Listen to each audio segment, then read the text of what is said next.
Hi everyone, I'm Regan Glover at Glover Nursery, and today we are fortunate enough to have James Batton here. You probably know who he is. If you have gardened in Utah at all, you've probably seen him on a stage or in a class. He's going to talk a little bit about Utah gardening, as we got some snow today. That kind of shows what spring in Utah is like. So I'm going to step away and let James speak about all the things he knows to help you. Well, let me be honest. It's not going to be everything I know. That might take a minute. That's true. That's fair. So, specifically, what we wanted to talk about today was the fact that this is Utah. It's I teach a class called Your Landscape 101. Welcome to Utah, and it's really for those individuals who have moved here fresh from another state. You are undoubtedly accustomed to gardening in a very different environment than what it's like here along the Wasatch Front.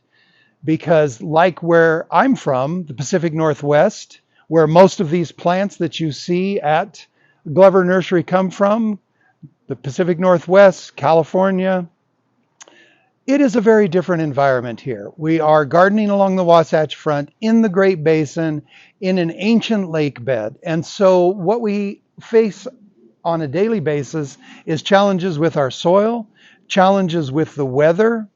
Today's weather is a perfect example. Yesterday we were in the park and it was packed with people just getting out and enjoying a sunny day with temperatures between 60 and 70 degrees. And today, look at us, we're wearing a heavy coat because it snowed. See the snow above you on Oh, the hoop you house can see too. the snow on the hoop house. Indeed. So the thing that you need to be aware of is that, first of all, the weather can be anything and everything, especially in the spring, where, as I like to describe it, it is a wrestle between summer and winter. That goes on until summer finally takes hold sometime in late May, early June, and then we know we're in for summer. And so the other thing that you really have to be concerned with is the soil. And I can't emphasize this enough. Utah State University and other sources can test your soil to tell you what you are lacking in the way of nutrients, where your pH is, and that is probably one of the most important things that you can know. One of the things I like to tell people in my classes is that once I read that we have more soil profiles, more fluctuation in pH and the makeup of our soil here in the valley, the Salt Lake Valley, than they have in the whole state of Ohio. And I know that can be true because at one time I lived at the south end of the Willamette Valley, and then I lived up near Portland. And I can tell you through that entire valley, the soil is pretty consistent.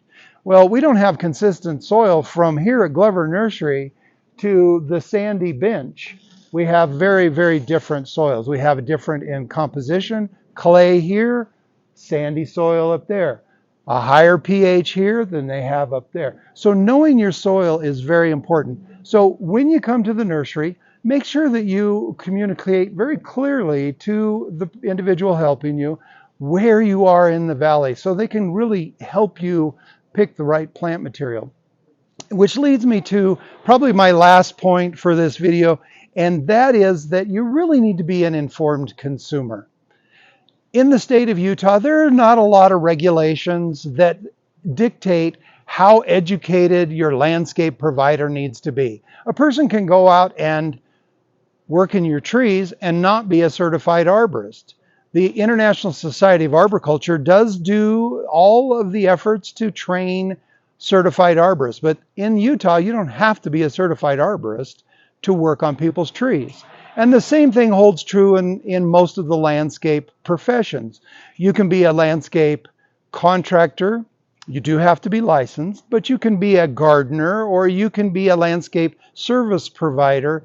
And there is no type of accreditation that you have in order to provide those services. So what that ends up doing is putting some of the responsibility on you as the homeowner to know the kinds of questions that you should be asking so that you get a educated, informed service provider who's not going to, and it's very possible, make mistakes that are very long lasting in your landscape.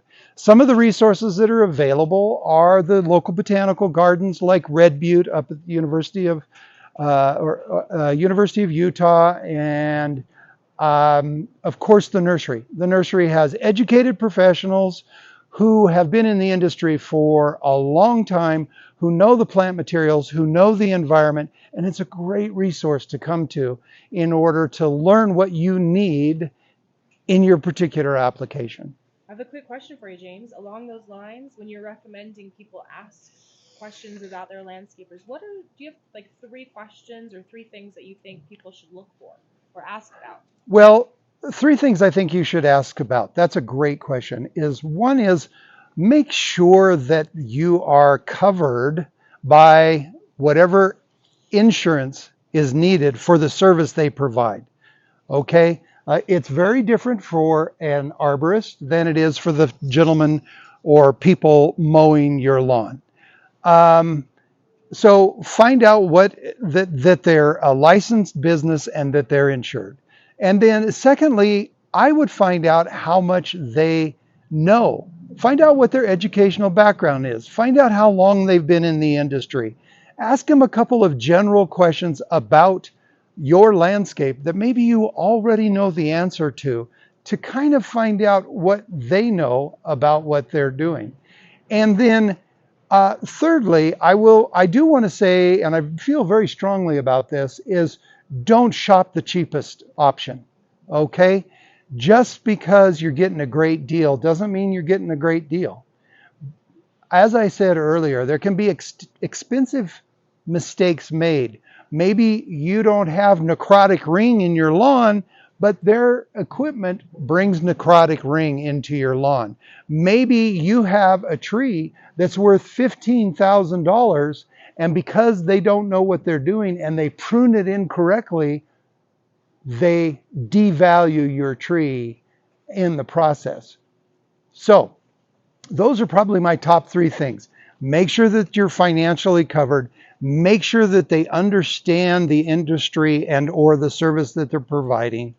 And finally, make sure that they just have good business practices.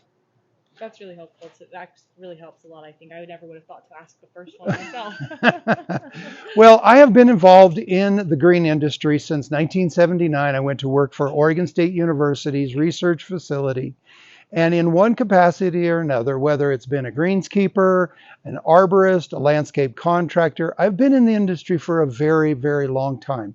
And so I would invite your viewers to reach out to me. And I feel comfortable saying this because Glover sends me referrals all the time to do a walkthrough and educate you so that you can have a great experience in the landscape garden, your landscape garden, for years to come.